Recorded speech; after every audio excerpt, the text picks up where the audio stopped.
on the website. They came up with their own vision statement, did their own mission statement, and did their own strategic planning. All right. And then when they called me, they wanted me to come and do a general leadership workshop. I'm like, okay. So that's what it is. So you like They had everything else, or- but they're excited Short about the version? direction of it. So I was like, okay, this'll work. Okay. And then, I wasn't trying to be facetious, but I was thinking about, what you said last night, don't tell them from the pulpit. Well, what should we be, and that makes it sound facetious, what's the pulpit good for? Because I feel like sometimes I'm up there saying, we need to change this, you need to change this, I need to change that. Well, there's a difference in telling people individually the things they need to change and what you're going to do as a congregation to change. Okay. Plus, you're in a situation if you only have 12, 13 people. No, we got around 80. Oh, that's right. Oh, yeah, big time. If you got that many people, then trying to do that from the pulpit, how do you know if they understood what you were saying? Well, as far as I can tell, they don't. Well, yeah, there you That's go. not fair, but some of them, how it is. Yeah, I do. But I'm That's just why like, talking to them face to Do we face. need to restructure? Should we not be doing pulpit preaching? How do we? We're not talking about preaching, and we're not talking about changing biblically to the idea of being more like Jesus. Well, We're but talking I don't know about. if the early apostles got up and gave just a sermon as part of a regular Sunday, I'd say not. So how do we I don't do think that? they had That's sort of a preaching the way we separate have side, Yeah. fun thing to contemplate. Yeah, that's a whole different discussion. But I was thinking about that. If people don't hear something that we all like to do they hear it individually? And I swear sometimes they don't. Well, if the congregation, if there's a core group of people who are kind of like the leaders, and they're thinking, okay, we need to do some things moving down this path, then before you get up and announce that this is the direction you're taking, you should sit down and talk with people individually and say, hey, this is what we're looking at doing. What are your thoughts? Get some feedback. And that I way, made that mistake about a year ago. Yeah. Thought I included it with the men, and boy, it did not go over well. yeah. There you go. And then I was super discouraged. But Yeah. Yep. I've seen it happen so many times. You were thinking better to ask forgiveness than permission. Yeah. It just didn't work very well. Well, I made up and it was the volunteer thing too. Volunteer for all these different things. No, I didn't like that either. Well, my thing is, in regards to that, is to sit down with people and say, here are some areas that we need some stuff in. Is there any of these that have interest to you? Mm-hmm. And that's And, all I was trying to do. well, but see, if you ask families individually that instead of from the pulpit and say there's a sign-up sheet, then that makes a big difference. Yeah. But if you ask them, okay, is there something on here that you might be interested in if we offered you some training? Right. That gives people a chance to say, yeah, I might be willing to do that. But the other thing is there something you'd be interested in that's not on this list Right. that we might develop a ministry around? And that way you start tapping into where they're passionate. Right. Now, there are some people who are never going to be passionate about anything other than going home watching TV. Yeah, that's And true. so, are you all awake now? Are you feeling so much better? You're just as cute as you were before you took a nap. Yep.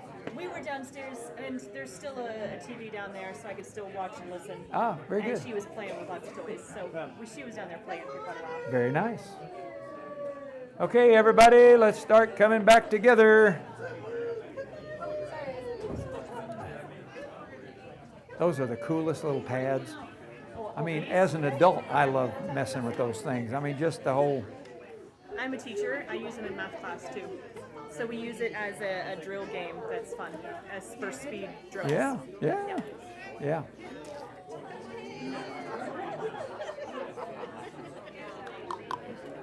Okay. Everybody got blood flowing? Feeling better? My body don't move like that anymore. Not anymore.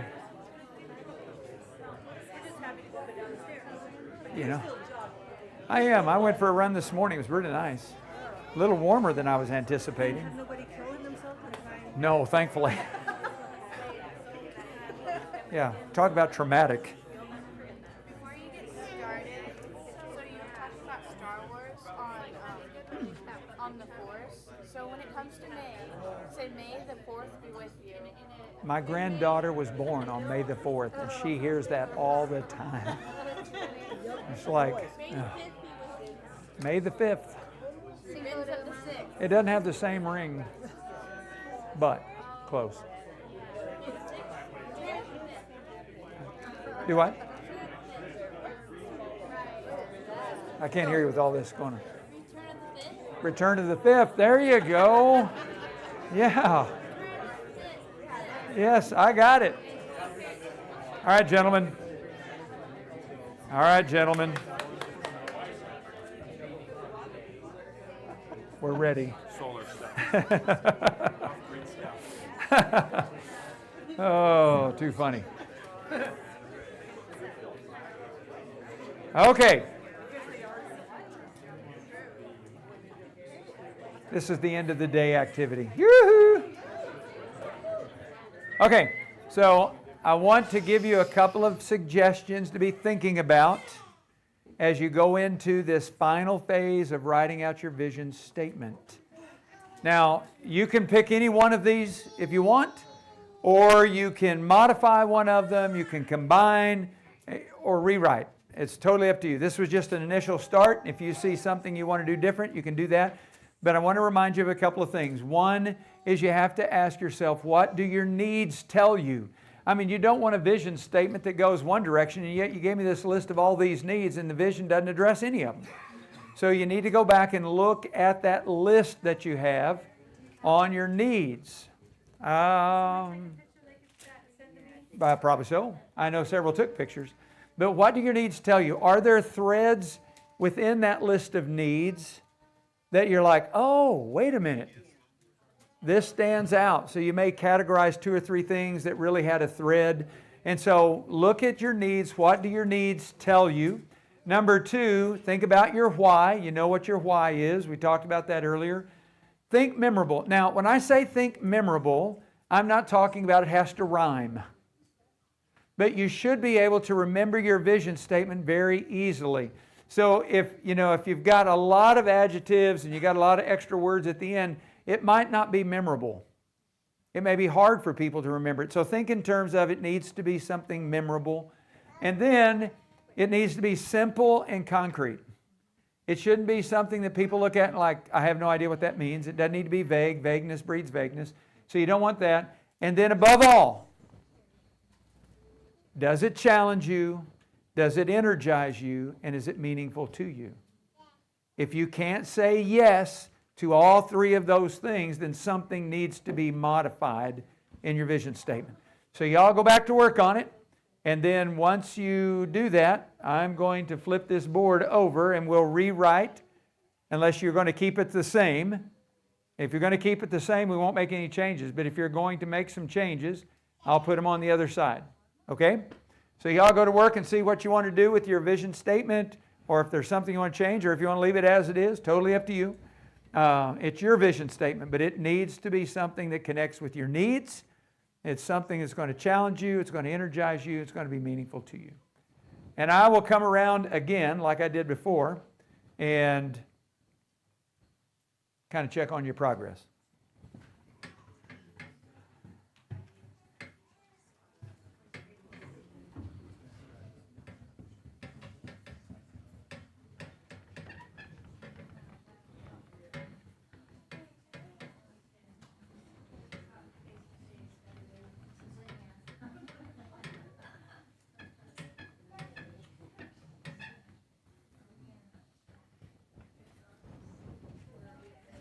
Can't believe I picked that thing up and turned it around.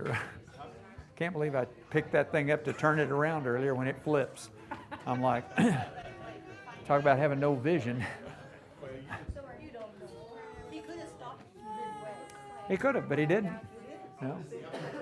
He wanted to see if I was strong enough to do it. It's interesting, isn't it? So it's interesting. I took a picture of the board, and then AI said, "Give me statements," and it gave me everything off the board in short, concise vision statements. But do they connect to your needs? That's the only thing. It doesn't reflect back to the needs. What would be interesting is if you could give AI all that list of needs and then ask it to write a vision statement connected to those needs. That'll take you a while.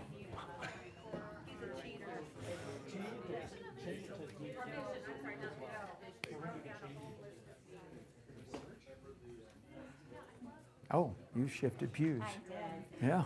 Well, she was I'm like, you weren't here before. Where'd you come from? Not have to turn our heads. She was helping us accomplish our need of being effective. Okay. It's making us a more effective group. Okay. Taking my girls out.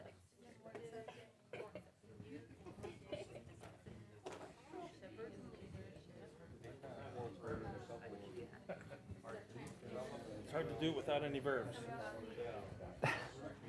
You know it is. Just a description. But you've got seven great examples. The key is does it connect to the needs that you have, that you've listed, and even some of the values? I mean, I really like that. Respect the diverse community of disciple makers. That's good. They're all good.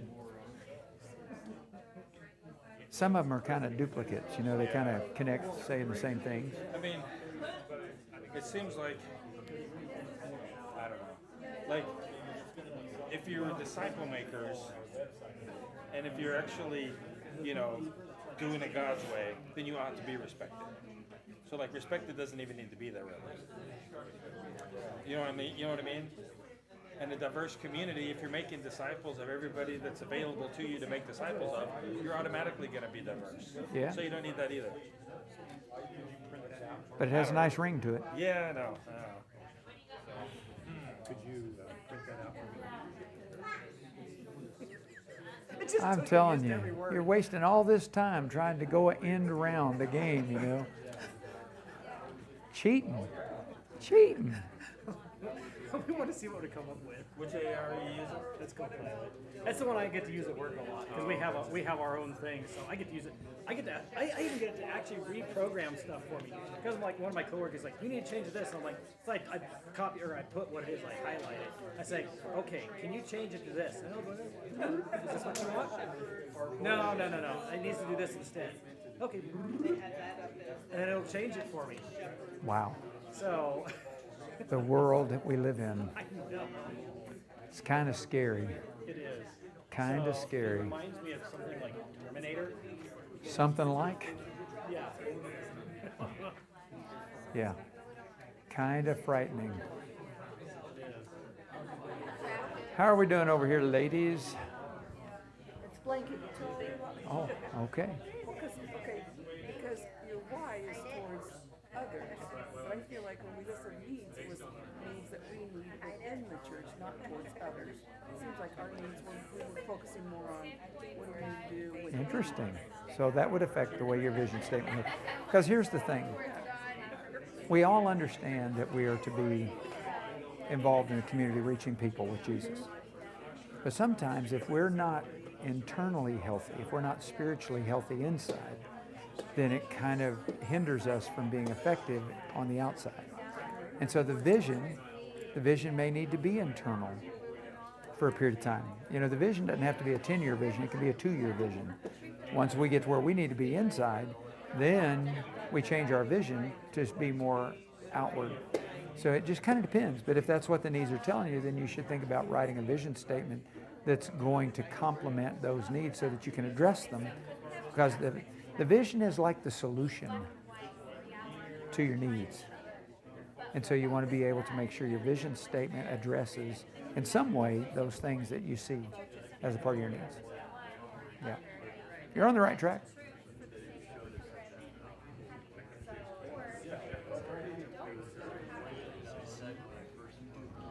I'm surprised you guys aren't helping them use that AI stuff. Oh, we don't use it. We just overdo it. Any changes? How are we doing? Oh, well, yeah, we each probably modified it once or twice. And, I guess our focus, based on our needs, I think, incorporated a couple of those samples. I think congregationally, we overwhelmingly, know that our need is for shepherds and leaders. A little long, but You just took parts from all three different. exactly. But then we got to go back to the needs. Yeah. And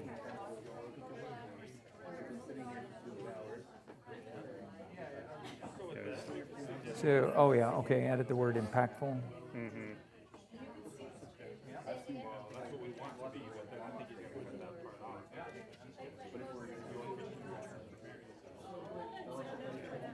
Our true need is to set things in order. And so, Yeah, Titus 1:5. Yeah. And I think pretty much everybody agreed on that. More than one. And to me, that's one of our greatest needs. we all agreed the most on And that's where the complete comes from. But it is a bit vague. Colin pointed that out. So I was thinking in terms of like impactful, complete, Christ-centered community. Of course, in our community.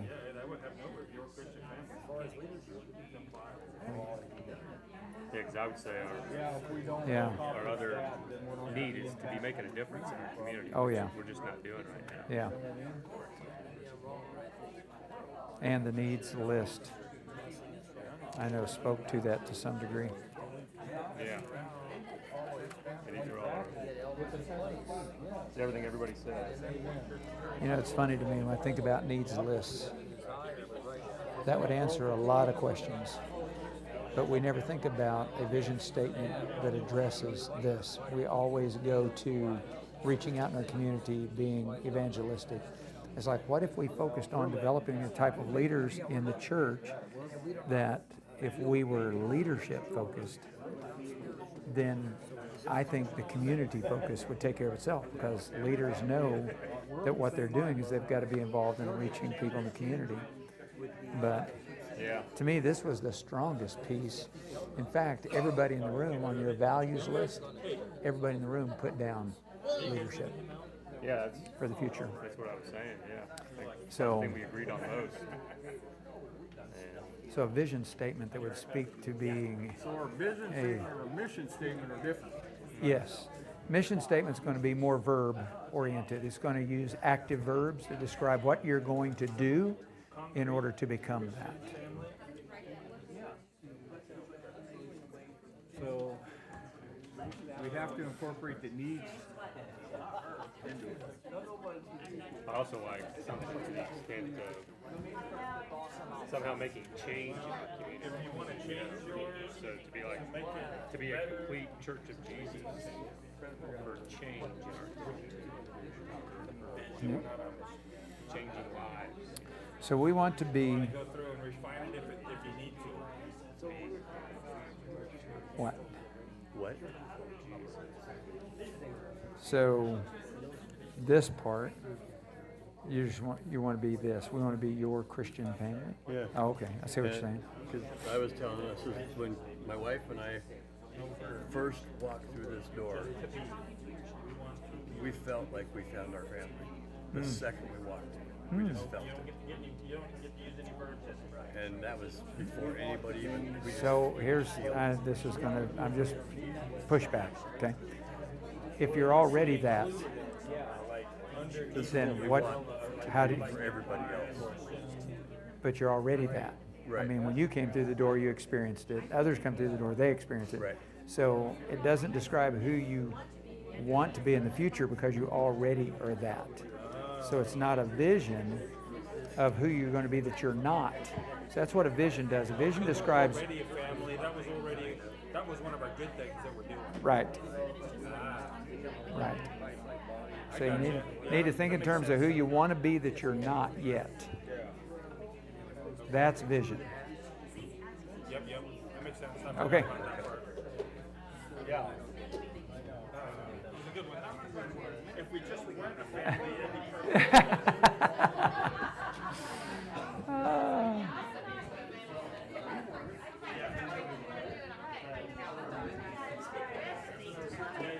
What do we got happening? What do we got happening We don't have here? anything written.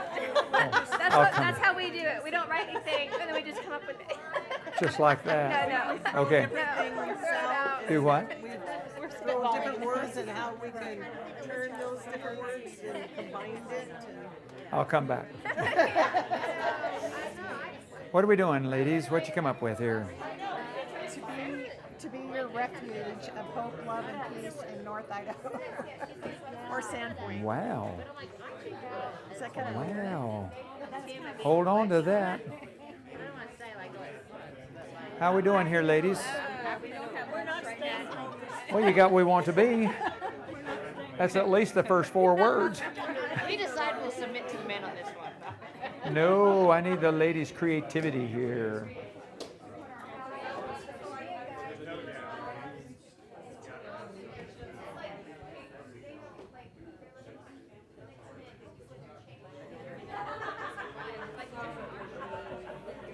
Why aren't you helping?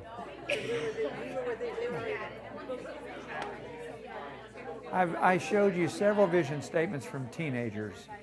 You guys are creative. I had a 10-year-old that came up with the best vision statement ever. So you're 12, you should be smarter and more creative because you're female. So I'm expecting greatness here. Can you two come up with a vision statement?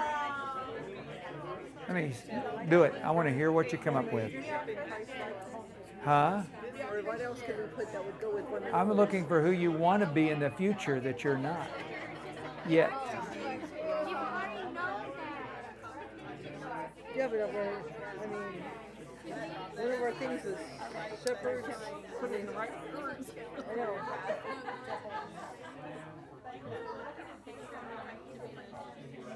What kind of picture is that? You. Oh, goodness. Here, you want me to get rid of you? Can you crop it? It'll go away one of these days. Because we're trying to do the needs Yeah. plus. But we think we need, like you said, in the next 2 years, we need the leadership. So we're trying to grow leadership in Christ likeness.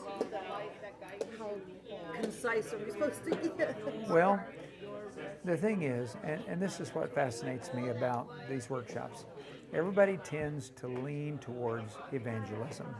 It's always outreach.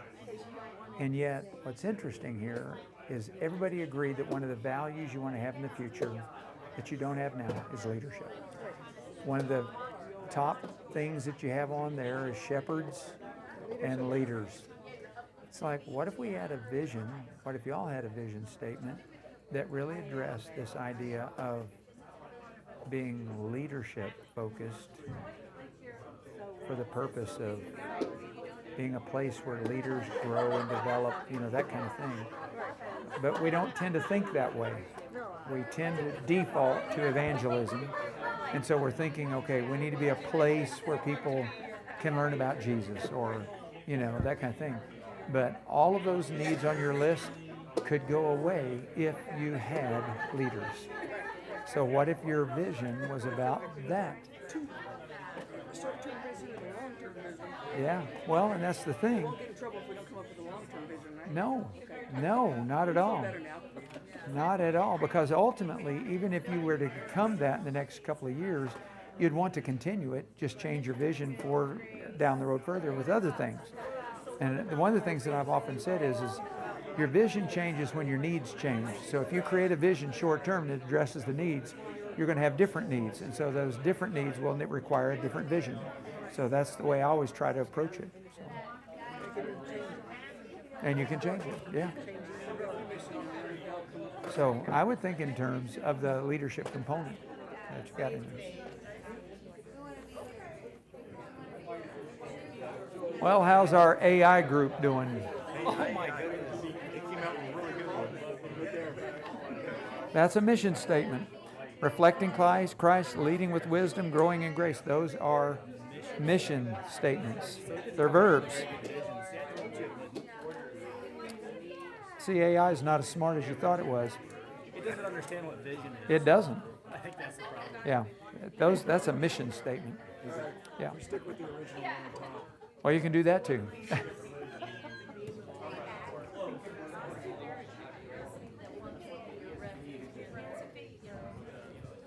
She's not going to scream if I sit down by her, will she? No. Hey, sweet girl, what you doing? Want a pillow fight?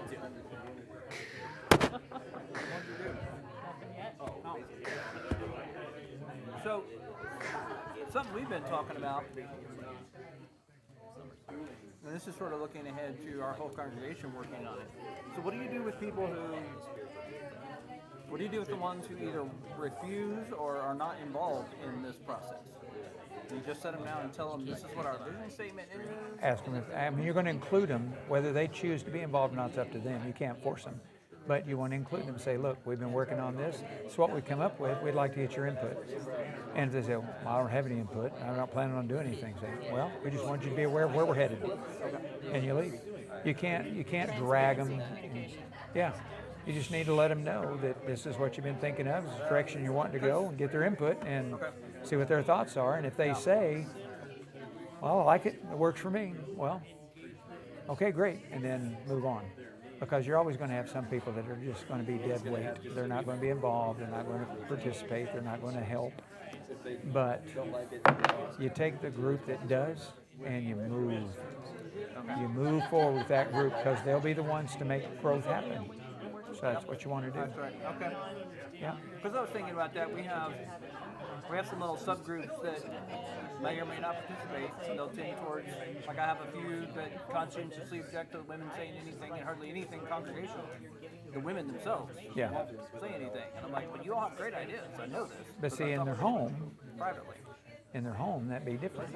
So would it be something where I would want to, if I'm working on guiding this process, do it over several weeks and, spend time going to people's homes and saying, so what do you think? Yeah, Go through the however whole many process weeks with it them, takes. knowing what they're doing. Yeah, however many weeks it takes. So you want to be able to give them opportunity to know this is what you've been talking about, it's what you've been working on, and get their input if they have any. And usually in the home, sitting down just talking to people by family across the table, women will say, have you thought about this? Or, you want to give them, that I know that's true. you want to give them that opportunity, and then that way they feel valued that you ask. They get to choose whether they want to be involved in it or not, that kind of thing. And then you can answer any questions they might have, and then move forward. And if they choose not to be involved, it's up to them. I know. But you can't let people who choose not to be involved hinder everybody who wants to grow. So, because eventually they're going to have to either get on or get out. So one way or the other. Get on or get out, Yeah, get on this train, we're moving forward, or get out. So. But generally speaking, a lot of people just checking the boxes. They just come on Sunday, checking the boxes. They're not going to be involved in anything more than that. And that's up to them. They can do that. But we want to give people the opportunity who want to do something. Here's a way for us to do it. So. Well, that's a very good reminder is that, we've always had great success in terms of sitting down at the dinner table. People always respond, including all the ladies. Oh, yeah. Yeah, that's the way to do that. It's the way we've always done it. Well, see, there's an expectation when you come in the building. There's a certain expectation of what's to be done and how it's to be done, even if it's their own personal expectation. And so if they have this idea that when you get in the building that the women are not supposed to speak or involve themselves, then don't do that in the building. Go to their homes, sit down with them and talk, and just visit with them and let them know what's going on. Oh, come up here a minute. What's happening? What's happening? She is clawing her way off. She's like, you're a strange man, and I'm going to smile at you, but I don't want you to touch me.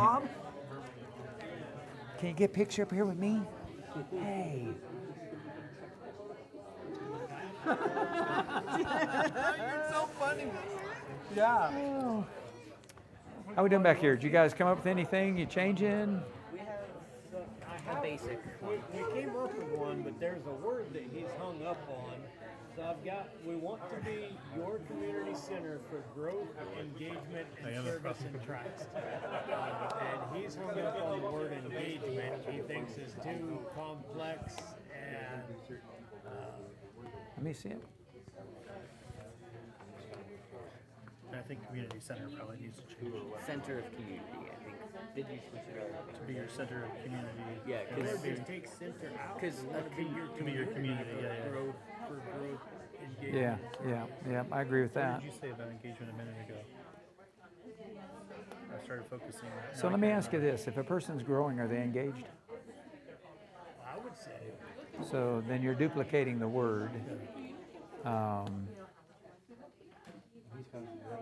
So you could just say, we want to be your community for growth and service in Christ.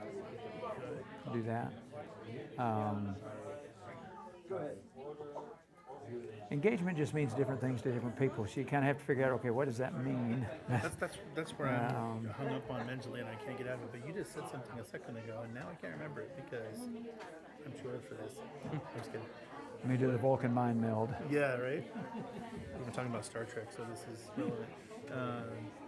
You were giving alternate words. You're on the right track with that, though. I like it. 2 alternate words. I'd rather go that route of like cutting it out. I think we have a lot to talk about just on our values. We were actually going back to our values. My job here is done. Yeah. Anything in progress? No, we kind of worked out what we want. You kind of like what you had, huh? Well, sort of, but I like the sex I like that. Well, we're talking about we're going to what the plan is going forward as far as well, I'm saying, is that what we actually do? Like, do we actually want to, get up, get active, like, as or they want individuals to, because. So if you, of course, we talked about it being a verb. Light, whose light shines in the community is kind of a verb. But you could word it to say something like, we want to be the shining light of God's loving family in our community. I'm not sure if we want, is that what we want to do? I think, and what we really want is to meet people and bring them into the church, right? Is that what we want? I don't know. Well, ultimately, that's going to be a part of the mission, is to bring them into that. But you've got to find a way to look at this picture of what that looks like in the future and describe that versus the idea of describing what you're going to do. And so, for example, you could say, I'm just this illustration. We want to be a God-loving family in our community. So what are you going to do that? We're going to let our light shine in such a way that others can see our good works. So that would become the mission statement to your vision of being a God-loving family in our community. Does that make sense? So our first one is better, okay. So you have this idea of you kind of got a combination of a mission and a vision statement together. And so you could separate them. One could be a vision, one could be the mission statement, if you wanted to do that, move in that direction. So we don't really need it out of God, because that's a gift. We just want to be a loving, active family of God. A what? A loving, active family of God. Is that what you're saying? Yeah, but not in our community. I think it's the same, right? And so the way that you would do that, what you would do would be a light, to shine the light of Christ in the community or something like that. So that would be a mission part of that. So that would be what you do to become that. Yep. Are we making progress? We've changed our mind so many times. Oh, what you got? Your refuge of hope, love, and peace in a God-loving family. Or Okay. simply Christians being Christ-like. Researchers of God's truth, love, and service. Do we like that first one? I think we've hit a wall. Well, you got several different ideas that are all good. Or we had your God-loving family and biblical truth and love. Aren't you already that?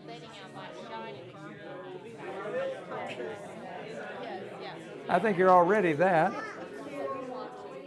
So what did you change on this one? I changed. I had North Idaho, in North Idaho. Oh, yeah. And then it was said that maybe we shouldn't pinpoint a location, but so we changed it to a God-loving family. Why? But I kind of liked North Idaho. I did, but that's just me. But, I mean, I don't know how big North Idaho is. In North Idaho. Or you could be in well, if you wanted to do just the community, you could be in Sandpoint. So, I did Sandpoint, but a lot of us are from Sandpoint. well, then I would say North Idaho. Let's broaden the perspective here, the scope. Where are we at? We want to be a compass. Oh. Okay. Did we? And then instruments in his hands to be fine-tuned. I'm thinking a couple of different things. Maybe we will true north with our company. Yeah, true north was my first thought, Uh-huh. and how to word that. I was also thinking in terms of how you would word a mission statement to go with that. Yeah. Because if you become a compass, or like a Christ-centered compass, or some sort of a spiritual compass for We the. want to be God's compass to the true north. Okay, and then how you do that is by pointing people to God's Word. So you get a mission statement, vision statement together. Yeah, wordsmith that a little bit. That's a good idea. I like it. Is your job complete? Let me see. Let me see. You gotta have the effective in there. It's a mission statement. And here's why. Because this is a verb. This is what you're going to do, develop effective leadership for our congregation. So it would need to be worded more like a training center for effective leadership. Something like that. But the way you have it now is it's a mission statement because it's a verb describing what you would do, developing. We want to develop, that would be the verb. Instead, you want to be an effective leader. An effective leadership for our congregation. We could be, you want to become an effective leadership training community or church or congregation. Yeah. Does that make sense? Yeah, but it's still hard to understand. Well, maybe. Well, but it's just a matter of wording it differently to make it more of a description of who rather than what. So you don't want to describe what you do, you want to describe who you want to be. So who you want to be is this effective leadership training community or church or congregation.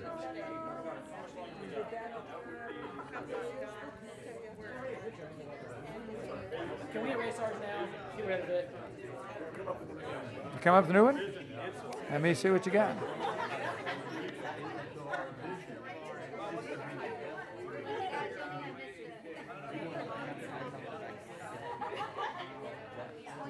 To be a reflection of Christ. I guess I'm confused on the reflection of Christ's leadership, or are you describing four different things? A reflection of Christ, leadership in spirit, maturity in faith, direction through unity. Is that? We're trying to use those values that are Yeah. listed. The challenge is, somebody quote that to me. Can you remember that? After a couple of 5 minutes. Yeah. So the thing is, Yeah, it's too long. it's too long. So you got four components that. Mention the values. Well, you don't have to use all the values in it. You can summarize, use kind of an umbrella type word.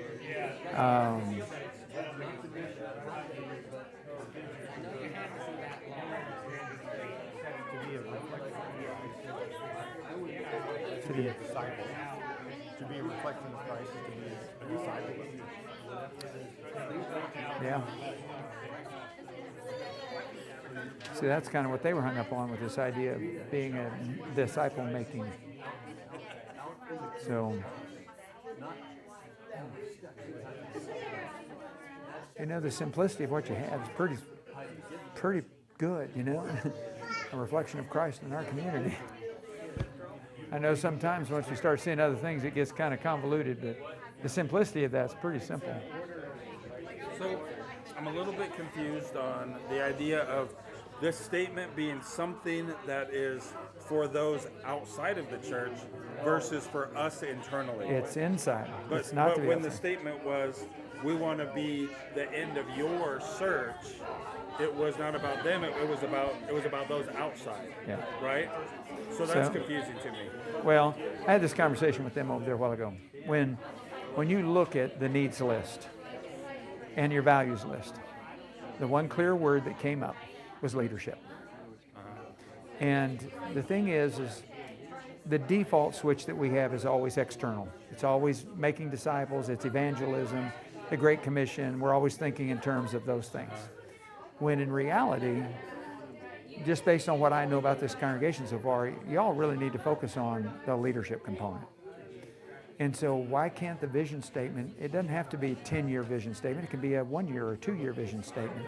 So why can't it be something that shows that you are focused and centered on leadership? And then it could change again next year. Yeah, because here's the thing, every single one of your needs can be addressed if you have the leadership component taken care of. Okay. And then once those needs change, then your vision changes. Because once you have the leadership component in place, then you redirect and say, okay, we need to write a new vision statement. Your vision statement may change year to year. Okay. It could change in 6 months. I mean, it just depends on how you're addressing the needs based upon the vision that you have.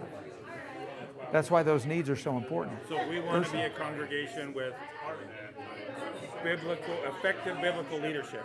Well, it's kind of funny you use those terms, because what they said over there was we want to be an effective leadership development congregation.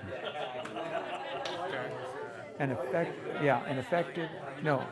effective leadership training congregation.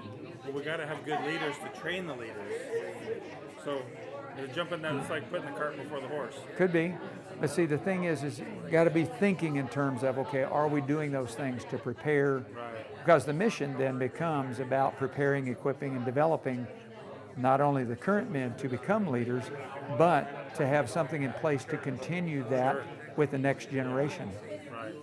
That would seem like the revised statement after we have the leaders. Yeah. Okay. Yeah. I gotcha. So I'd be thinking in then terms just like focus that. on the leadership part.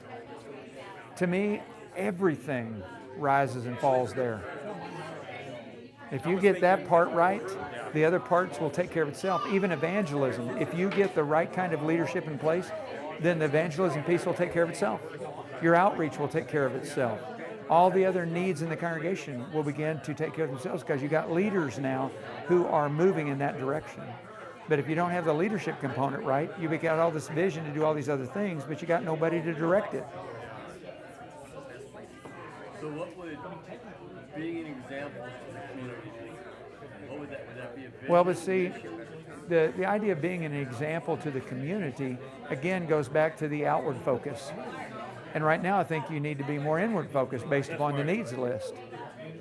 So you need to be thinking about what you're doing inside, so that when you get the inside healthy and it's right, then the other part will take care of itself and you can redirect your vision to that. But to start with, based on where you are now, you need to be thinking in terms of that leadership component and what that looks like, because the other will come. But if you don't get this part right, then the other's going to be delayed in coming because you don't have the leaders to lead it. Okay, I got you. So then, it should be simple, just about leaders. And so we're talking about elders and deacons, or? Well, I'd use the bigger umbrella because it includes more than that. It includes getting people trained to teach classes. It includes training people even to do evangelism. I mean, that leadership component is an umbrella that incorporates all those needs that were on that list, from community involvement to potlucks. So we want to be a congregation with effective leadership. And then rework it next year after. Could be. As soon as we get that accomplished.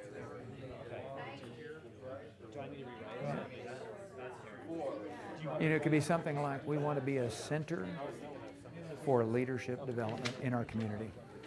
Yeah, I hear you, but I don't think, Something, I'm just spitballing stuff, but it can be a center, it can be a resource for leadership development, it can be... but that's like outreach. Well, if you say in your community, yeah, it would be. And I've often wondered what it would be like if we had that reputation. You want to learn how to be a leader in your school, you should go to the Sandpoint Church of Christ. They'll teach you how to do that. You want to be a leader on your job, you should go to Sandpoint Church of Christ. They'll teach you how to do it. It could be a great outreach tool too. Sure. But for now, it needs to be something that's focused on getting yourselves in a position to where you have leaders, and those leaders know that they're developing others to lead. Okay.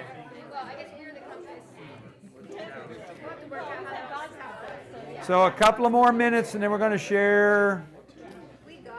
You got it. Of course you do.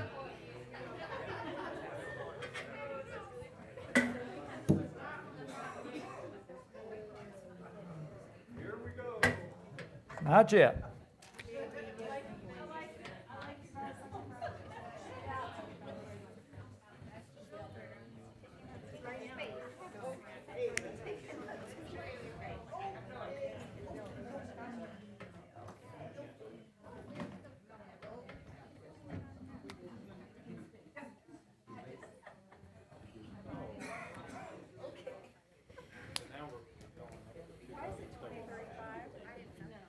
Oh, because we were thinking 10 years.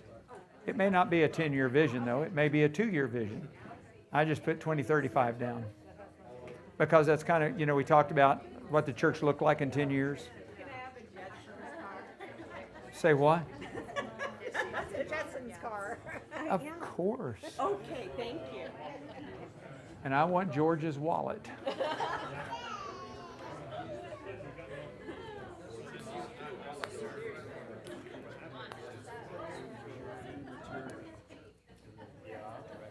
You haven't been helping them and they're struggling. You haven't been helping them and they're struggling. They're trying to rely on AI. I guess it's close to that. Cut it down.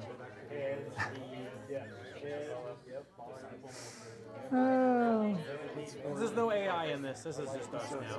I can tell. It's not as good, is it? I'm just trying to figure out why you want to incorporate all the values words when you don't need to. I already Just said the, this use the first problems sentence. up here. Huh? No, but they're sure tickling me. We're going to have an example for the next class. Do not use AI. And the more they've tried to use it, the more off track they've gotten. So I took a picture of our little, we just did it on a little scratch paper, our needs. Because I was like, I wonder what the thread that runs through them. And so I just took a picture and said, transcribe this and run the thread. And that was good. That had some insights. But then I was like, he's like, do you want me to make, I don't know what this is for. So I told it, and just because I can play with it sometimes. And the more I tried to get it to narrow down a vision statement, the worse it got. Yeah. And I'm just like, okay, let's just Well, go back because up here its at the top and concept do of that. vision isn't who. It's going to be more about what. And I haven't tried hard to educate it. I might be able Yeah. to. I'd be interested to know how But that the works. thread. Yeah, what was the thread?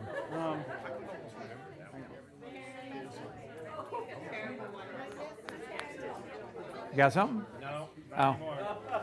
I had something earlier, but now it's like, This is our list. Each other, leadership, elders, deacons, sound preaching, all these things. So then I excluded it and I said, and then down here it reiterates, the note centers on building a spiritually grounded, unified, inclusive, and action-oriented community where leadership is nurtured, communication is clear, and everyone feels empowered to serve. So if you were to take off that first part, building a spiritually grounded, unified, inclusive, and action-oriented community, that'd be a great vision statement. Yeah. Just that. Okay. Can I borrow it? So can I get y'all's attention for just a second? I need to say up front that I'm not promoting the cheating of AI. Wade typed in their needs into ChatGPT and asked it for the thread. You want to know what's the thread through these needs? And here's what it said. A spiritually grounded, unified, inclusive, and action-oriented community. Isn't that pretty cool, though? I mean, when you use your needs, go ahead. Well, then I asked it to write a vision statement. Oh, yeah. And it's an unmitigated disaster. Yeah. I mean, just finding the thread, it came up with a vision statement. I mean, it's really good. spiritually grounded, unified, inclusive, and action-oriented community. And that was their needs there at Bonners Ferry. So I don't know how that would look if you did the same thing. But the idea is those needs are very important. Now, for you guys here at Sandpoint, both in your values and what you listed as your needs, the key piece, I mean, every group last night, except for one, but every group last night, except for one, put down leadership. And so it's a value you want for the future. And here you are, that when we made the list, two different things. One, leadership, and the other was shepherds, elders. And so there's an umbrella there with leadership that's you're incorporating in these things that is a part of that thread. Now, I probably should have said this earlier, but the thing is your vision doesn't have to be thinking, 10 years. It can be you got to maybe think even a year or 2 years, because if you get this leadership part correct, then the other stuff will take care of itself. Because if you have the leaders who are here providing the direction, who are setting the example, who are doing all those things, then what happens is everybody's going to start thinking, okay, we need to be involved in our community. Our default switch is evangelism. We think that the church can't be the church unless we're carrying out the Great Commission. Well, we've done that so much so in the last 150 years that we've neglected the development of men to be leaders, and now we have churches without leadership, and yet we're still preaching evangelism. Now, don't get me wrong. Yes, we've got a Great Commission to carry out. But if we don't get healthy inside and get involved in developing people to be able to lead, then people are going to go out the back door as fast as they come in the front door. And so thinking about developing an evangelistic type vision isn't really what you need right now. You need something that's focused on leadership. That makes sense? I don't know whose this is. That's yours?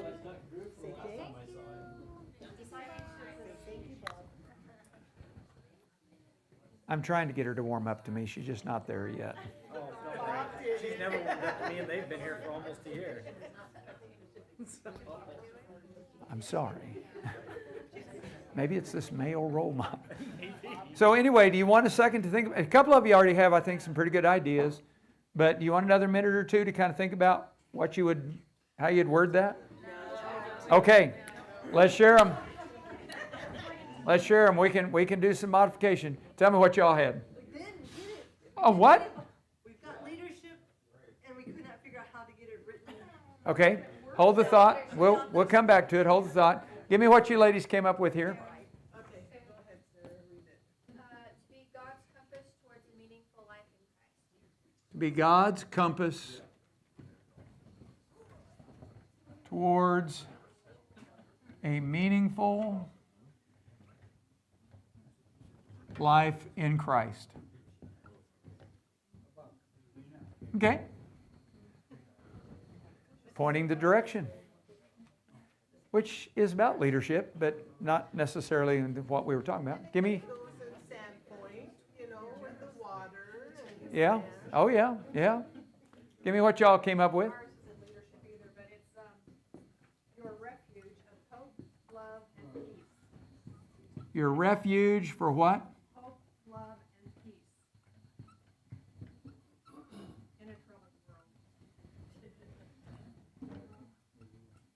In a troubled world. In a troubled world?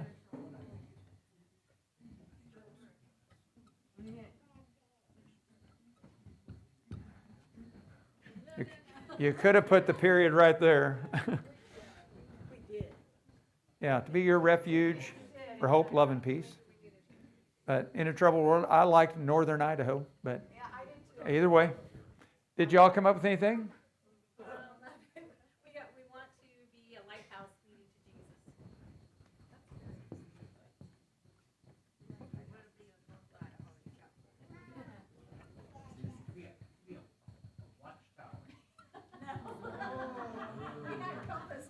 Jesus. Who said that? Wade did. Marcus knows. Did y'all make any changes? Yeah. What you got? To be an impactful and complete body of Christ. Impactful and complete Do what? Body of Christ.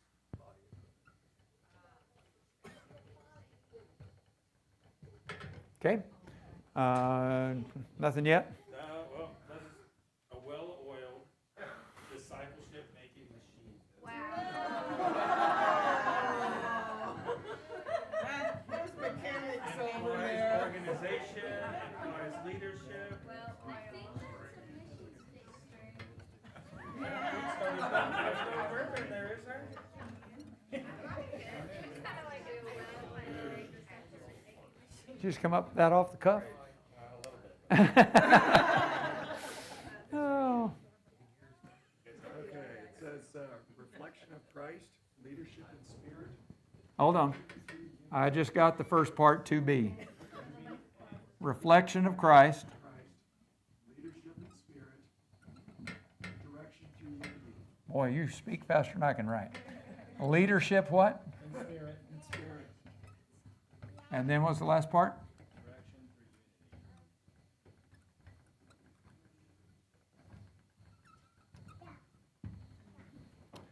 Okay. So look at these real quick. I'm going to flip it over so you can see the other ones.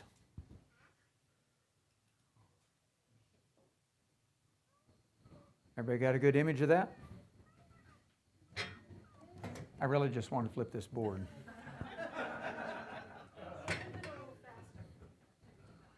I'm afraid to do it too fast. No, I was just kidding. Oh.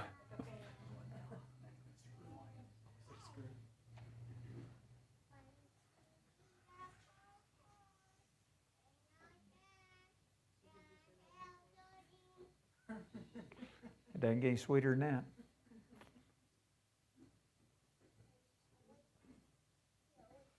So what are your thoughts? You've got about 10 or 11 here, different vision statements.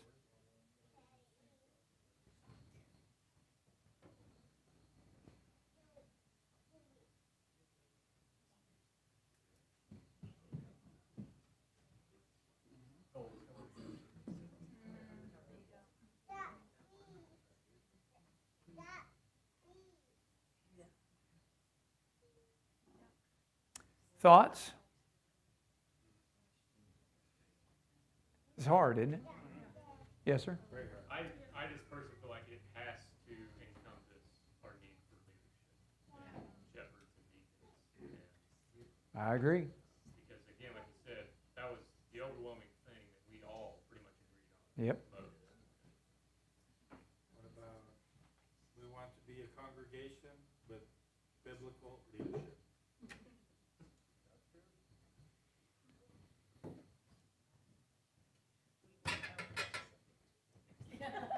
Say it again. I just didn't want Otis to submit to.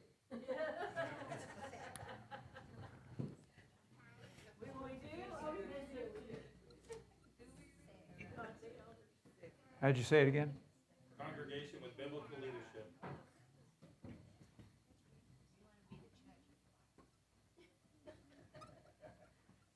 We're a mess. We're a mess. Mine is a mess. I don't know. We're sitting. Jesus wants us to. Go with Philippi. But I also feel we need to be making an impact for good in our community. And I think we can do both at the same time. Well, and I'm not saying you can't do both at the same time, but the challenge that I've experienced in congregations is that one tends to override the other. And my thought is that if you get to the biblical leadership part, then the other will follow. And it may be that a year from now, we're right back here in the same room doing the same thing and thinking about leadership for 2027 or a vision for 2027 that may be more community focused. And the emphasis upon the leadership component does not alleviate or eliminate the idea or the understanding that we need to be focused on our community. It's just that it's not a part of the vision because it kind of makes two parts that can be very challenging. So anyway, So, yeah. I think we said earlier that the vision statement influences all other decisions. The decisions that you make, yeah, you filter through your vision statement. So if we're just focused on biblical leadership, then any ideas that come forward for evangelism get cut because it's not focused on leadership. Would that be correct? No. But like you did say earlier, like we could have a vision for a certain amount of time, Right, and then change that vision Right. maybe after we've accomplished Modify it. our first one. Right. So maybe we are addressing our leadership, our organization right now, and then once we've achieved that, we go to a new vision. right. See, what happens is, and I know that we have such a fear of not being evangelistic. But the thing is, if we get distracted from developing leaders in a congregation the way that God wants the congregation to be established, if we get distracted from that, and those leaders don't get trained, they don't get developed, they don't get put in place, they're not equipped to do the leading the way that God wants it done, then if we're distracted out here trying to do the evangelism piece, then what happens? So we've reached a few people and we bring them in, but there's no direction for them. They come in, they're like, why are we here? What are we doing here? We have nothing to tell them because we got no shepherds shepherding them. And so we rely upon a preacher or an evangelist or somebody that's going to have to try to equip them, and we're trying to tell them, we're trying to get all this stuff done, but at the same time, you know, there's something to be said for being a mile wide and an inch deep and the idea of being an inch wide and a mile deep. And if we can dig our roots deep into getting the leadership development where it needs to be in the church, then these other pieces will come. And they'll be more longer lasting and more effective in the long term. But if we neglect them, or we get distracted from them because we just have this thing about we need to be doing this all the time, then what happens is we don't get the attention to where it needs to be. And it's easy to say, we'll put it off because we get distracted doing this. Does that make sense? Okay, practically speaking, we're in the stage where we're looking at 4 potential men to be elders. Right. And those men are in the stage of meeting together to go through beliefs and qualifications and to see if they're on the same page.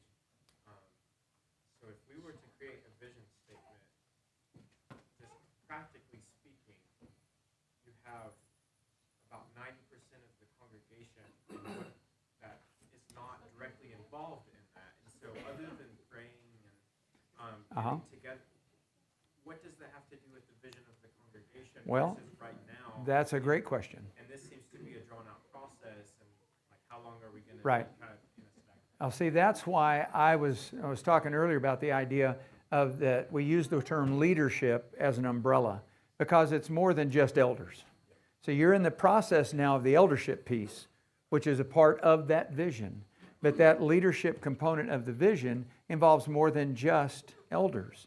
It involves teachers in a Bible class. It involves people who are doing evangelism. How do I lead someone to Jesus? It involves the idea of being a deacon. It involves husbands being the type of husbands they need to be their wives, or fathers being the type of fathers they need to be in their home. I mean, that leadership component, biblical leadership, involves a lot of areas. And so, in mentoring, you know, all that kind of stuff. And just one part of that is the shepherding that we need to. Sounds like this, in this stage, our vision should be more like understanding each of our individual places in this congregation. Can I say something? Of course. Who's going to tell you no, Aaron? You're the high priest. I'm listening to everything that everybody's saying, and what comes to me is fostering spiritual growth and empowering members to fulfill their God-given gift. So each person has their own role, but it's to help them. See, that's a great mission statement that goes with this concept that we're working on. Say it again, fostering Spiritual growth and empowering members to fulfill their God-given. Okay, so that's what you're going to do in order to get this. So in order to be a congregation that is involved in this concept of biblical leadership, what you're going to do to achieve that is exactly what you just said. Does that make sense? Now, the question becomes, challenging, energizing, meaningful. I mean, does it, You know, based on, of course, this is part of his original understanding Colin was talking about. He's thinking in his mind this just focused on the elders, and so what does the rest of us do? But if you broaden that scope of biblical leadership to include leadership in the home, leadership on your job, leadership in the school, leadership in your community, and leadership in the church. So what are you going to do in order to achieve that? Exactly what he just said.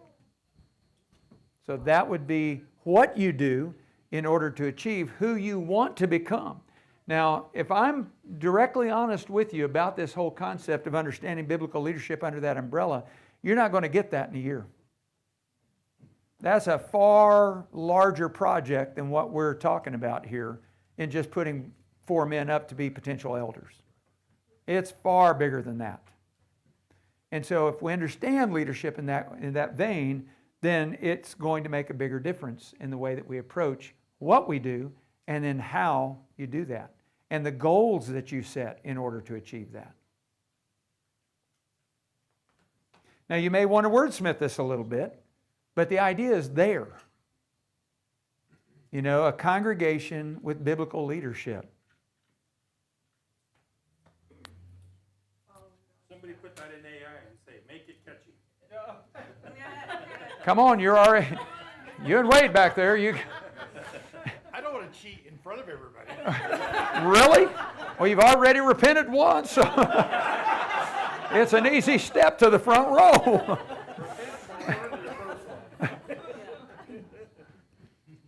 Yeah. And really, it doesn't have to be catchy because my only hitch is the word congregation. You know, thinking in terms of, you know, well, then you're going to a verb, you know, following God's law of biblical family. Huh? I don't know. It's just mental. It may nothing wrong with it. I don't know if it's the length of the word or the way it just. Well, I don't know. I haven't thought it through. Huh? There are lots of different words that we can plug in there.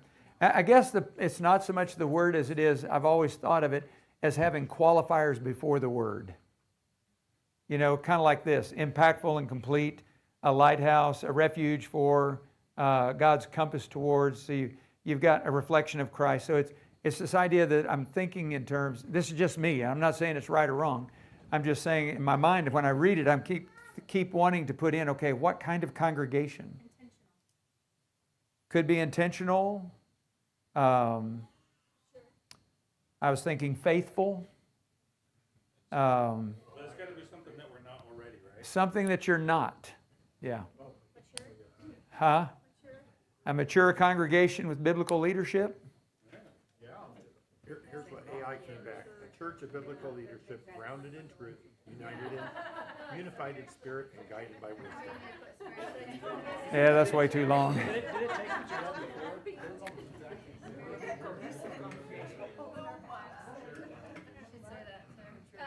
To be a mature congregation with biblical leadership, that speaks volumes about a lot of things.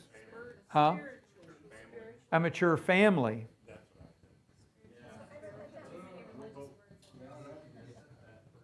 A mature family with biblical leadership. Or spiritual.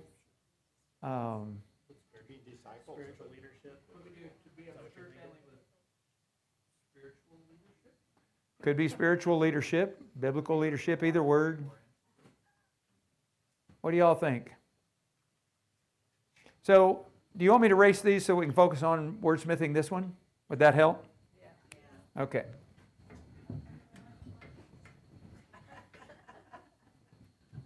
I did like well-oiled, by the way.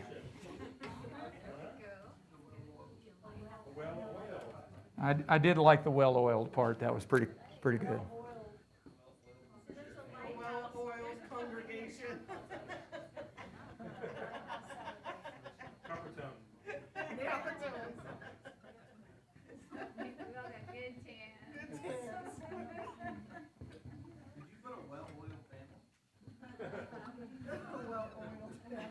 So that's one. That's one that we had. What was the one you said about disciples, or somebody said something about disciples? I said mature disciples with biblical leadership. Somebody said mature kind of gives a connotation, or could, that everybody's old. Okay, that does kind of come across as old, huh? Instead of spiritually. So spiritually mature disciples with biblical leadership? We're going to write them all down up here, and then we can wordsmith them some more.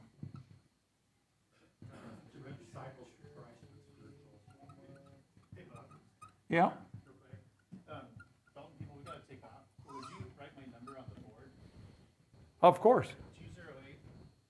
208-929. I'll say it one more time. 208 208 929 929. 1359. Okay.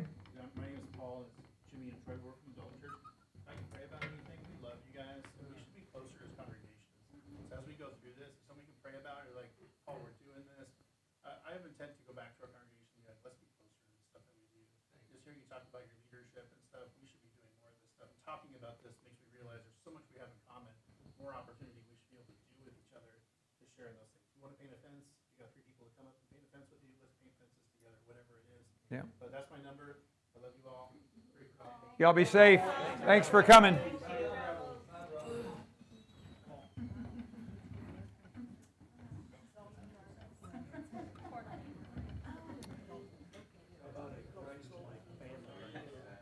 With biblical leadership.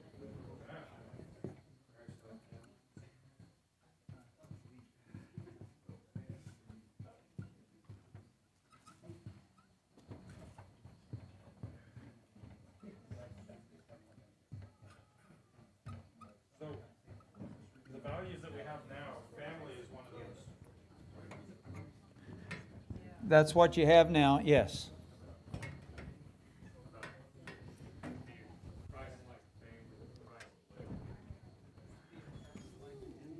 A what now? A Christ. Christ-like family with Christ-led leadership. Oh, okay.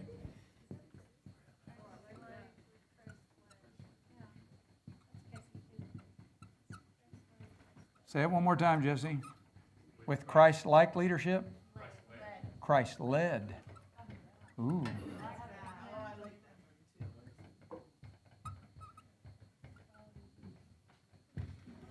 To be a Christ-like family with Christ-led leadership. That's pretty good. That's why we do this. You know, that's why everybody needs to have input. So, yay, nay?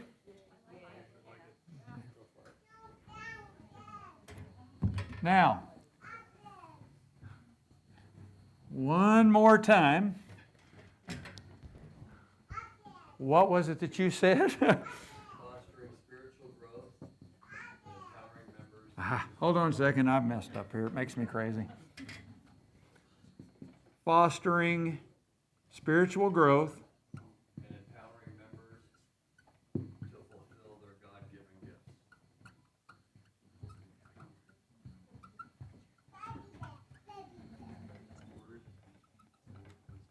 to fulfill their God-given gift. Yep.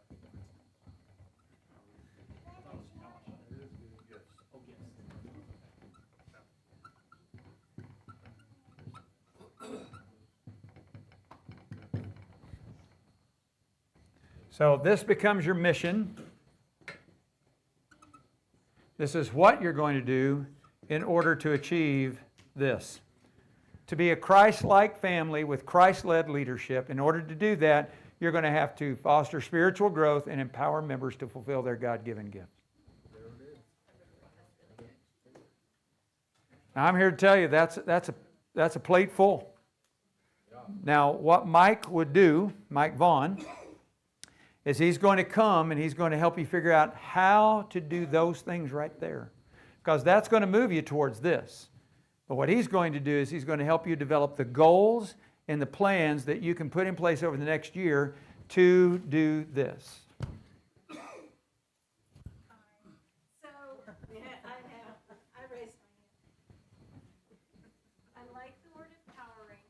Okay? Yeah. Can we put discipling? Because that's what Jesus told us to do. Oh, instead of empowering, discipling members to fulfill their God-given gift. It's one of those religious words, but it's what Jesus told us. What do y'all think? You like that change? I like empowering people, giving them that ability to grow, to trust them. And really, all of it kind of is discipling. You know, the fostering the spiritual growth and empowering them is kind of discipling as a whole. Because isn't that kind of what is involved in those things? Yeah, it could.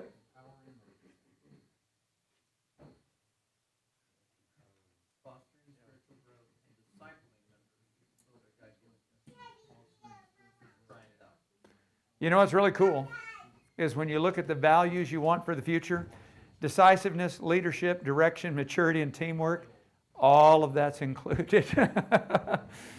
Isn't it cool how that works? Empowering disciples to fulfill their, ooh, I like that better than members because it's not a country club.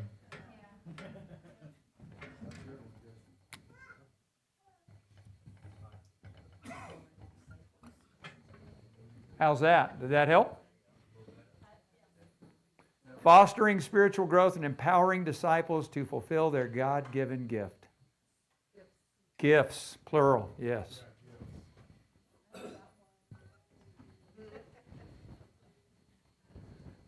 I know when the cameras come out, we did a good thing.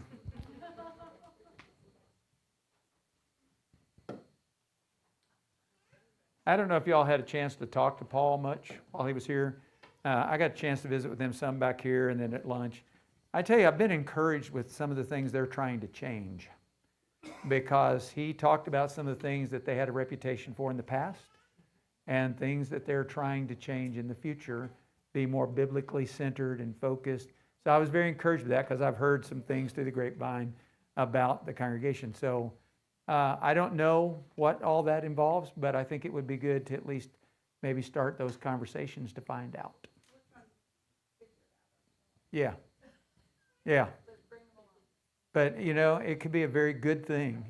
And just like I said, I've just heard some things through the grapevine. But I think it would be good to at least start having conversations to find out, because I was real impressed with Jimmy and some of the challenges he's dealing with. But I spent a lot more time talking to him at Faith Builders. And he came over there and he sat in every one of my classes and he was like, can we please come? And I'm like, I don't see why not. Let me contact Jesse and find out. So anyway, I was encouraged by what I heard them saying.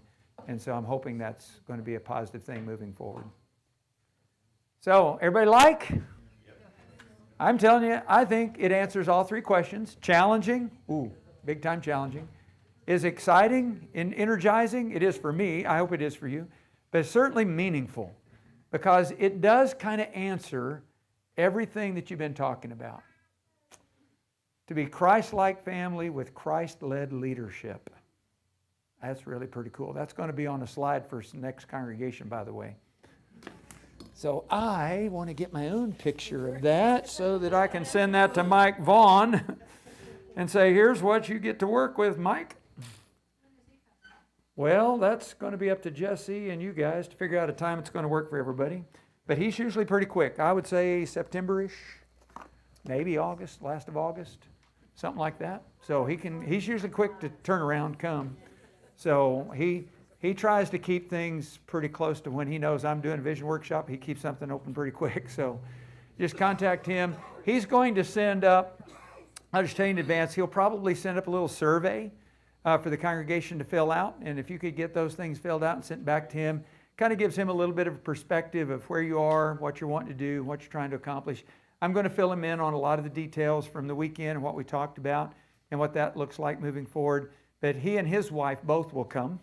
Mike and Lisa are just super, super people. You're going to love them. They are just amazing. He is all about making disciples. I'll just tell you that right now. And he's got an entire workshop that he does on helping congregations make disciples and what that looks like. So might be really good. I know that some of the stuff you've been doing, you guys have some great conversations. But Maybe you can get him to do a YouTube video. That would be cool. But anyway, questions or thoughts before we wrap up here? What do we do now? Well, I'm hoping supper's in the near future.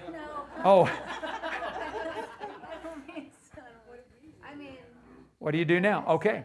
So, what I would encourage you to think about doing is that as husbands and wives, I know several of you in here are husbands and wives. So, as husbands and wives, you need to sit down and figure out who in the congregation is not here that needs to know about this. And that you divide them up to where it just takes, one or two, you get one or two people, or one or two families each, or maybe one family each. I mean, there's enough here, it's almost one-on-one. But just find the family that you can sit down with and explain to them the process we went through this weekend. And then explain to them this is what we came up with and why. Tell them about the needs list. Just kind of explain the process. Tell them how we ended up here with this. And ask them if they have any input, any questions they might have. And let them know this is kind of the direction we're going to be moving over the next year and kind of see how that plays out. I would even tell them that we've got another gentleman who's coming up to do the strategic planning piece and ask them to be a part of that workshop. But just let them know. And, the thing is not everybody's going to get on board and say, oh yeah, I'm all in. I mean, there are always going to be people who say, well, that's great, but they're not going to do anything different. And that's okay. You included them, you let them know, you gave them opportunity for input. And so once you've done that with everybody else, then I would say you need to start doing some lessons preaching about it. You need to, I would encourage you to get a banner or something to put across the top here that has this vision statement on it so that people see it. Put it on your signature of emails and, have it in the bulletin, but make sure everybody knows about it first.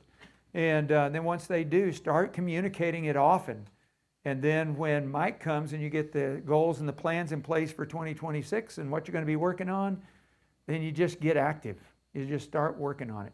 I would also encourage you to be praying about it every day. Praying about how you can be a part of that, how it can affect you, how it can kind of drive your life and your actions, and how you can help the congregation in moving in that direction. I tell you personally, I can't hardly wait to show this to somebody else. I'm looking forward to using this as a sample for my future presentations because I really like this vision statement. And it's so funny from where you came. All the different ones that you had. And I try not to guide the writing of as far as actually telling you what to write, but I try to at least get you to think about some various things so that you write it. But this whole wordsmithing process, man, that is powerful. That's a great vision. A great vision. A Christ-like family with Christ-led leadership. That was good. Really good. And I love how y'all came together on it. Because I have some congregations, they're like, nope, I like mine. I think we ought to just run with mine. And I'm like, don't be married to a vision statement you wrote because it's probably not as good as you think it is. But, and the fact that your mission statement, how beautifully that fits with this, as far as this is what you're going to do to achieve this, it's perfect. I love it. So in the future, what I'm going to do is show both, because I don't always get the vision statement to be as good, to fall that well. What is the typical format of Mike's workshop? Same. It's a Friday night, Saturday. He'll do an hour and a half on Friday night. And probably what he'll do, based on what I understand, is he will help you set the goals on Friday night. He'll talk about what goals are, and he'll talk about how you set the goals, and he'll have you set 2 or 3. And then Friday night, once you set those 2 or 3 goals, on Saturday, he's going to help you in the morning and the afternoon developing in detail the plans that will help you achieve those goals. Like goal 1, he'll say, okay, now we'll tell you up front, he's going to have somebody, he uses a formula called RACI, who's going to be responsible, who are they accountable to, who do they consult with, and who do they inform. And so he's going to want somebody in the group who's going to step up and say, I'll take responsibility for that, and here's when I'm going to have that information ready, what date, and who they're going to inform with that information. And he's going to ask you, okay, let's say, for example, Jesse decides he's going to take on a particular role. He's going to take responsibility for something. He can't do it on his own. So who does he consult with? Who's he going to ask to help him in this congregation? So it's not going to be one person taking it on all themselves. It's going to be a team. So it's going to be a person who's going to lead it, but there's going to have to be a group of folks who are willing to help him, that he can consult with, that's going to help him move towards achieving that goal. And so then, of course, who do they inform? You know, as a congregation, who they inform and when and all that kind of stuff. So he's going to go through all that. He's going to be kind of like I did with, we're not leaving here till we come up with the vision statement. He's going to be the type, he's not going to move forward until somebody steps up and says, I'll take that. And so he's going to really hold your feet to the fire to have somebody take responsibility for this goal. And so if you'll be willing to do that, then you'll be surprised how things will move forward. Things will get accomplished. And it becomes this snowball. I'll give you one example. Working with a church in Garland, Texas. And they went through the whole vision thing, and they just really, it was a pretty good vision statement, but they just didn't seem excited. And they didn't seem like they were all bought into the whole idea. Then Mike went and did the vision, or the strategic planning thing. And I don't know what it was, but they caught fire. And I called up a couple of months later, maybe 4 months later, and I asked one of the deacons that was kind of our main contact, I said, how are things going? He said, you're not going to believe what happened. He said, we set the goal to have 5 new families in the first year. We had them in the first 3 months. He said, this congregation has taken on a whole new perspective about who they are and where they're going. And so all of that changed when they had goals and plans and a way to move forward. And so it can happen.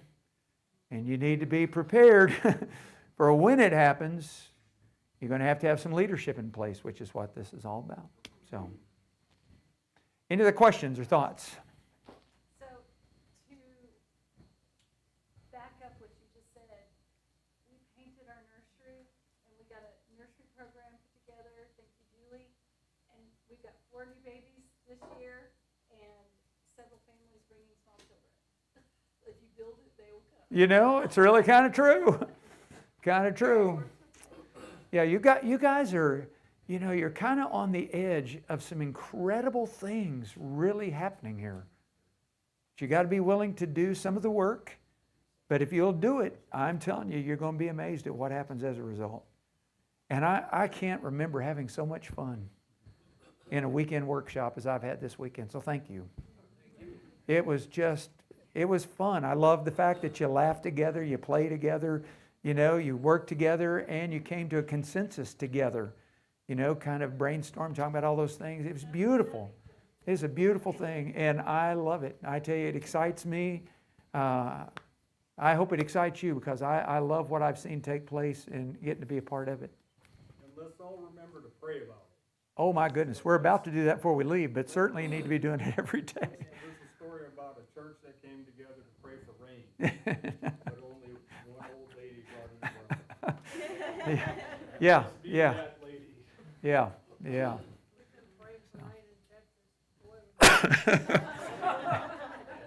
Too many people brought umbrellas.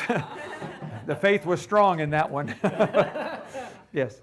While we're all gathered together, do you think would be a good time to kind of assign who's going to contact who's not here, so that we don't miss someone? That's totally up to y'all. I don't know that. I don't know who's not here and who's not part of that. So if you want to talk about that, I'm good with that. I just don't know who they are. You know who's not here, and so you would need to know who's going to be willing to meet with who and take care of that kind of stuff. But it's not a bad thing to think about. So I know it's getting up to 20 to 4, so it just depends on how long you want to stay. I'm here till Monday, so. And that's what I think we have pretty quickly. If we have a directory in the back, we could just flip through real quick. I think she's looking at you, my friend. I've seen that look before in my house, so I know how that look works. Okay, so who's going to contact the Britons? Julie's going to contact the Britons. Julie and Marty. I'll do Sarah Amber, and did she leave? Yeah, Amber left. Amber left. Okay, so who's going to contact her? Jenny. Her family. I'll do Jeff and Sarah. Condoses are here. Cooks are here. The Demoses are here. No, she had to leave. Oh, she left. Oh, who's gonna contact Julie? Okay, you got Julie. Doreen. It's a lot from this side. Doreen, okay, you got it, baby. The Gordons are here. The Harrises are here. The Henleys are here. The holiday. You guys are in charge of the holidays. Got it. The Houstons. I got Get the Houstons. I got Jeff and Sarah. Okay. The Jacksons. Oh, Angela and. Yep. Yeah, we can do that. Yeah. Okay, you got them? All right. The Johnsons are here. The LeMays are here. The Masons are here. The Martins are here. The McCrackens are here. The Millards are here. Pierce, they haven't been here all year. No, they usually come for summer. They're still down in LA, okay. Rafferty's. Jessica's got the Rafferty's. The Rogers are here. Let's see, Debbie's here. Sight, they're not part of the, they're not even here anymore. How about Jace, Melissa? You guys got Jace and Melissa, okay? Bernadette.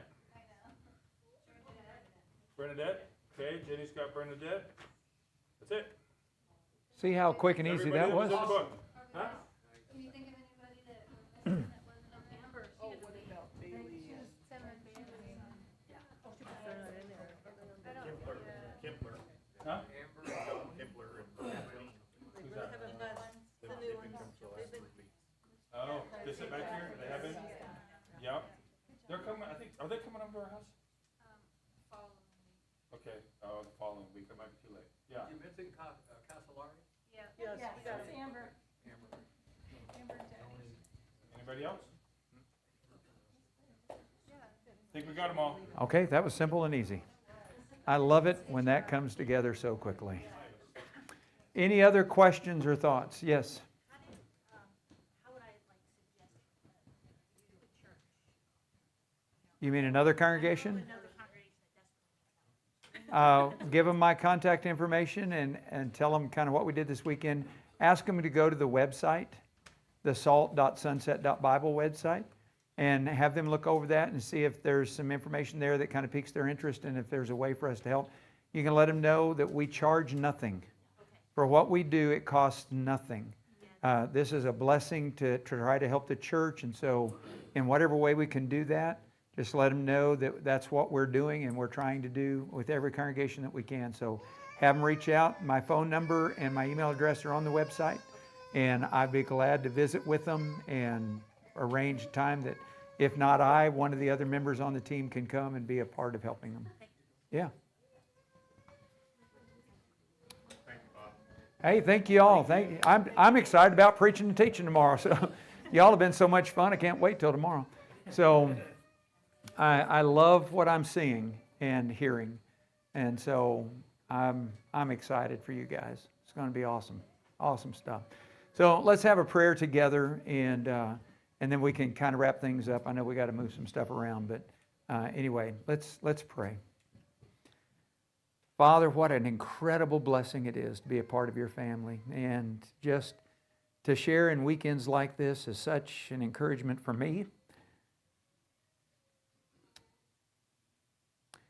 And I think it's been encouraging to all, and just so thankful to get to share in this opportunity. And I pray that you'll bless not only the congregation here at Sandpoint, but at Bonners Ferry and Dalton Gardens, and just be with your people in this area and help them as they strive to be Christ-like and to be Christ-led leaders.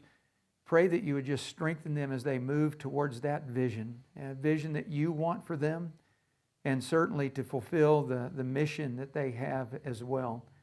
And Father, I pray that you would guide each step that they take as they move forward, and to really help them have an incredible impact in all of northern Idaho, and to just be an influence for your kingdom. Father, we love you and we thank you, and we pray that you would watch over us that you would bless us as we assemble tomorrow to be an encouragement to one another and certainly to lift you up and to praise you. We pray that you would bless us and strengthen us in our faith and our love and to give us all that we need to fulfill your will on this earth. And it's in Jesus' name that we pray. Amen. Thank you, guys.